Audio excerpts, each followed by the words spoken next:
გამარჯოს ყველას, ვინც სპორტს და ნაღდ ბრძონებს ცემს პატივს. დღეს ისეთ კაცზე უნდა ვიბაზროთ, რომელიც ოქტაგონზე კი არ შევიდა, პირდაპირ შეიჭრა და ყველას დაანახა, რომ აქ სათამაშოდ არ მოსულა. საუბარია არმან სარუკიანზე. იცით როგორაა UFC-ში? ზოგს ხელს კრავენ, ზოგს აპიარებენ, ზოგს საერთოდ სათფურში ზრდიან და ლამაზ გზას უგებენ ტიტულამდე. მაგრამ არმანი, ეგ სხვა ისტორიაა, ძმაო. ეგ ტიპი არის კაცი, რომელსაც სისტემა კი არ ეხმარებოდა, პირიქით, სისტემა ეჩხუბებოდა. წარმოიდგინეთ, დებიუტი გაქვს UFC-ში და ვის გიგდებენ? ისლამ მახაჩევს. აი პირდაპირ ცეცხლში ჩააგდეს. ეგონათ შეჭამდა მახაჩევი და ამით დამთავრდებოდა ყველაფერი. მაგრამ არმანმა ისეთი ბრძოლა დაუდო, მთელმა სამყარომ პირი დააღო. იქიდან დაიწყო მისი გზა. ოღონდ ეს გზა არ ყოფილა ვარდებით მოფენილი. არმანი არის ისეთი მებრძოლი, რომელიც ყველაფერს თავისი ოფლით და სისხლით აღწევს. ბევრს ეგონა, რომ UFC-ს ხელმძღვანელობას დიდად არ ეხატებოდა გულზე ეს ბიჭი. რატომ? იმიტომ, რომ ზედმეტად სახიფათოა. როცა შენ ხარ პაკეტი, გაქვს უძლიერესი გრეპლინგი, დგომშიც არავის უთმობ და თან მგლის ფსიქოლოგია გაქვს, შენ ხარ საფრთხე ჩემპიონებისთვის, რომლებსაც ორგანიზაცია უფრთხილდება.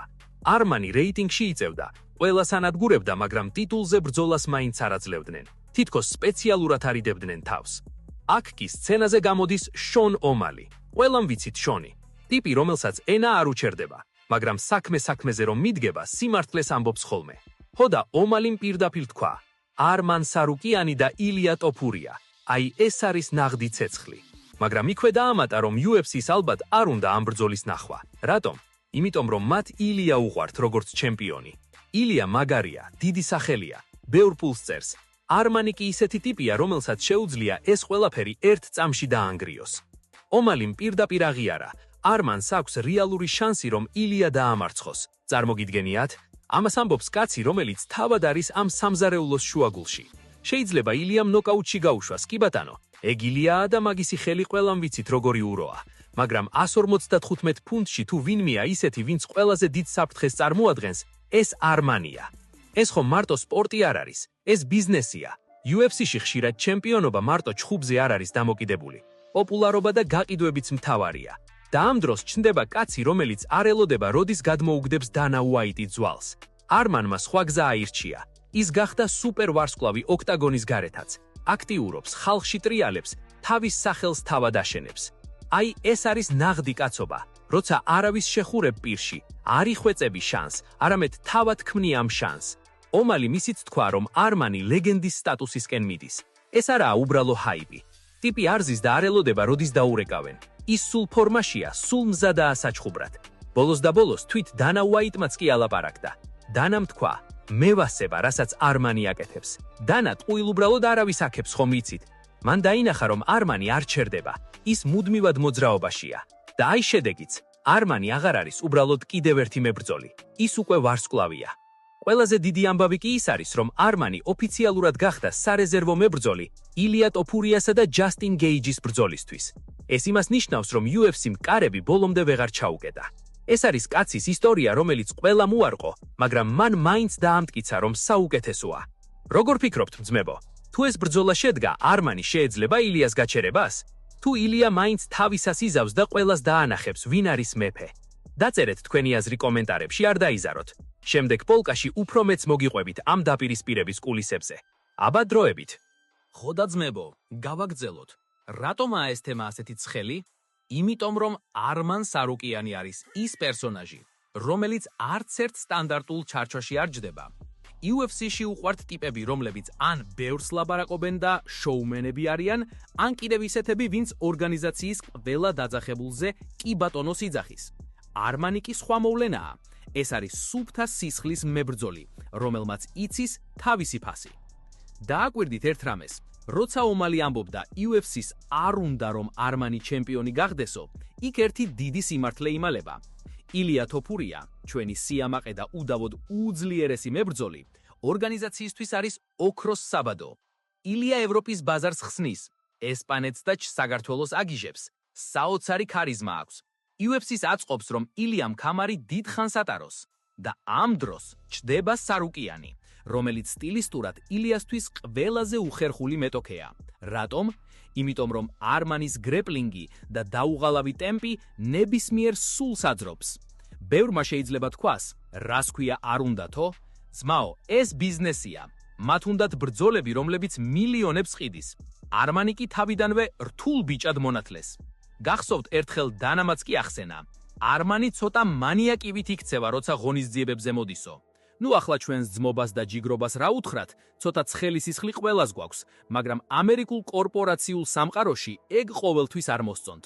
თუმცა სწორედ ამ ხასიათმა გახადა ის პოპულარული. ხალხს მობერძდა დავარცხნილი და გაპრიალებული სპორტსმენები. ხალხს უნდა ნაღდი, ველური ძალა. არმანმა ერთი რამ კარგად გაიგო. თუ სისტემა არ გეხმარება, შენ თვითონ უნდა გახდეს სისტემა. აი დააკვირდით მის აქტიობას სოციალურ ქსელებში, მის ინტერვიუებს ნინა დრამასთან და სხვა ბლოგერებთან. ტიპი სულ ტრენდებშია. ეს არის ახალი დროის სტრატეგია. გახდე იმდენად დიდი, რომ იგნორირება ვეღარ გაგიკეთონ. დანამაც აღიარა, რომ ეს ტაქტიკა მუშაობს. როცა შენ სახელს ყველა კუთხეში გაიძახიან, ორგანიზაცია იძულებულია საუკეთესო ბრძოლები მოგცეს. მაგრამ მოდი სიმართლე ვთქვათ, არმანის გზა არის მუდმივი ბრძოლა გადარჩენისთვის. წარმოიდგინეთ, რამდენჯერ ყოფილა სიტუაცია, როცა რეიტინგით მასზე დაბლა მყოფმა მებრძოლებმა უფრო დიდი შანსები მიიღეს. ეს ხომ უსამართლობაა, მაგრამ სწორედ ამ უსამართლობამ გამოწრთო მისი ხასიათი. ის არ ტირის, არ წუწუნებს, ის უბრალოდ შედის ოქტაგონზე და თავპირს ამტრევს ყველას, ვისაც წინ დაუყენებენ. ომალი რომ თქვა, არმანს ილიას დამარცხების ლეგიტიმური შანსი აქვსო, ამან ბევრი ააფორიაკა. ილიას ფანები და ჩვენს მათ შორის ვიცით რა ძალაა მატადორი. მისი ხელები არის სიკვდილის განაჩენი. მაგრამ სარუკიანი არ არის ისეთი ტიპი, რომელიც უბრალოდ გაიხსნება და დარტყმას მიიღებს. მისი ჭიდაობა და დაჭერა არის ის, რამაც შეიძლება ნებისმიერი დგომის ოსტატი დაღალოს. ეს იქნებოდა ჭადრაკის პარტია ოქტაგონზე, სადაც ერთი შეცდომა ყველაფერს წყვეტს. საინტერესო ისაა, რომ არმანი არასოდეს ეძებს მარტივ გზას. მას შეეძლო დაეცა და წყნარად ყოფილიყო, მაგრამ არა, ის სულ ცეცხლზე ნავთობს ასხამს. დანა ვაიტის ბოლო კომენტარებიდან ჩანს, რომ ის უკვე პატივს ცემს ამ მიდგომას. ის არ ზის უქმად, ის მუშაობს საკუთარ თავზე და საკუთარ ბრენდზე. ეს დანას სიტყვებია და როცა ბოსი ამას ამბობს, ესე იგი ყინული დაიძრა. არმანის სტატუსი როგორც სარეზერვო მებრძოლის UFC 300-ზე იყო გარდამტეხი მომენტი. ეს იმას ნიშნავს, რომ ის უკვე ელიტაშია და მის გარეშე დიდ გადაწყვეტილებებს აღარ იღებენ. ბევრი ფიქრობს, რომ არმანი არის ის შავი ცხენი, რომელიც ყველას გეგმებს არ ურევს. მას არ აქვს შიში, მას აქვს მხოლოდ ერთი მიზანი, ოქროს ქამარი. და აი აქ ისმის მთავარი კითხვა. არის კი არმანი მზად იმისთვის, რომ გახდეს ნამდვილად სუპერვარსკვლავი? თუ ის დარჩება მებრძოლად, რომელიც სულ თითქმის ჩემპიონია? მე თუ მკითხავთ, ამ ბიჭს აქვს ის ჟინი, რაც ლეგენდებს ახასიათებთ. ის არავის არაფერს პატიობს და არავის არაფერს არ უთმობს. თქვენ რას ფიქრობთ, მეგობრებო? არმანის ეს ბანდიტური და პირდაპირი სტილი უფრო ეხმარება თუ პირიქით ხელს უშლის კარიერაში? დაწერეთ თქვენი ფიქრები და შემდეგ ნაწილში საერთოდ დავშალოთ ეს თემა ატომებად.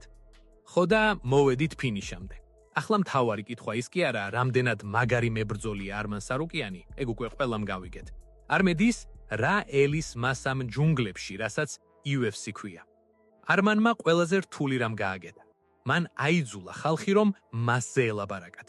როცა შენზე ლაპარაკობს შონ ომალი, როცა შენზე კომენტარს აკეთებს დანა ვაიტი და როცა მთელი დივიზიონი შენს გამოჩენაზე იძაბება, ესე იგი შენ უკვე მოიგე ნახევარი ომი. მაგრამ მოდი რეალობას ჩავხებოთ თვალებში. UFC-ში მხოლოდ ჩხუბი არ კმარა, იქ უნდა იყო პერსონაჟი. არმანი კი სწორედ ამას აკეთებს. ის არის ცუდი ბიჭი, რომელიც არავის უწევს ანგარიშს. გახსოვთ მისი გამოხტომები? ზოგზე გარმოსწონს, ზოგი ამბობს, რომ ზედმეტი მოსთისო, მაგრამ აბა დაფიქრდით, წყნარი და მორიდებული ბიჭები UFC-ში ყუთხეში ზიან და თავიანთ რიგს წლობით ელოდებიან. არმანს კი ლოდინი არ უყვარს, მას უნდა ყველაფერი და ახლავე. ილია თოფურიასთან შესაძლო დაპირისპირებაზე კი მთელი მსოფლიო ქოშინებს. წარმოიდგინეთ ეს სურათი. ორი კავკასიური სისხლის მქონე მებრძოლი, ორივე უმაღლესი დონის ტექნიკით, ორივე თავდაჯერებული, ზოგჯერ ზედმეტადაც კი და ორივეს ერთი მიზანი აქვს: დომინაცია. ეს არ იქნება უბრალოდ ჩხუბი რეიტინგისთვის, ეს იქნება ომი გავლენისთვის. ომალი მართალი იყო, როცა ამბობდა, რომ UFC შეიძლება ეშინოდეს ამ მომენტის. რატომ? იმიტომ რომ თუ არმანმა ილია დაამარცხა, ორგანიზაციის მიერ აშენებული ესპანური იმპერია შეიძლება ერთ დღეში ჩამოიქცეს. მაგრამ არმანი მარტო სპორტსმენი აღარ არის, ის უკვე ბრენდია. მისი ყოველი ნაბიჯი, იქნება ეს ვარჯიში, ინტერვიუ თუ უბრალოდ სადმე გამოჩენა, არის გათვლილი სვლა. მან იცის, რომ დღევანდელ სამყაროში ყურადღება არის ვალუტა და ის ამ ვალუტას ძალიან ჭკვიანურად აგროვებს. დანა ვაიტმა ხომ თქვა, არმანი საინტერესო ტიპიაო. ეს საინტერესო UFC-ს ენაზე ნიშნავს, რომ ამ კაცზე ფულის გაკეთება შეიძლება. არმანის გზა ეს არის იმ კაცის ისტორია, რომელმაც თქვა, არ მაინტერესებს თქვენი წესები, მე ჩემი წესებით ვითამაშებ. და მიუხედავად იმისა, რომ ბევრჯერ სცადეს მისი გვერდზე გაწევა, ის მაინც ცენტრში აღმოჩნდა. დღეს ის არის 155 ფუნტის ყველაზე საშიში მტაცებელი. ის არ ელოდება იღბალს, ის თავად მიდის და ართმევს იმას, რაც მისი ჰგონია. ბოლოს რა ხდება? არმანი არის მაგალითი იმისა, რომ თუ გაქვს ნიჭი, ხასიათი და არ გეშინია სისტემის წინააღმდეგ წასვლის, ადრე თუ გვიან მაინც მიაღწევ მწვერვალს. შეიძლება ვიღაცას მისი სტილი არ მოსწონდეს, ვიღაცას მისი ჩუმრობები ეჩვენებოდეს უადგილოდ, მაგრამ ერთ რამეზე ყველა ვთანხმდებით. როცა არმან სარუკიანი ოქტაბოლზე შედის, იქ თვალის დახმამხებაც არ შეიძლება, იმიტომ რომ რაღაც გიჟური მოხდება. ხო და დაველოდოთ, ძმებო, წინ დიდი ამბებია. ილია, ისლამი, არმანი. ეს ის სახელებია, რომლებიც მომდევნო წლებში UFC-ს ისტორიას დაწერენ. ჩვენ კი ის გადაგვჭა, რომ ამ სანახაობით დავტყუობით და ჩვენს ფავორიტებს ვუბალეშიგოთ. არმანმა თავისი სიტყვა თქვა, ახლა ჯერი საქმეზეა. თქვენ რა სიტყვით საბოლოო ჯამში? გახდება არმანი ჩემპიონი, თუ მაინც ვიღაც გადაუღობრავს გზას ბოლო წამს? დაწერეთ თქვენი საბოლოო პროგნოზები. ეს იყო ჩვენი სამნაწილაკიანი გარჩევა. იმედია მოგეწონათ ეს სტილი და ეს ბაზარი. აბა მაგრად იყავით და ნაღდ ბრძოლებს დაელოდეთ.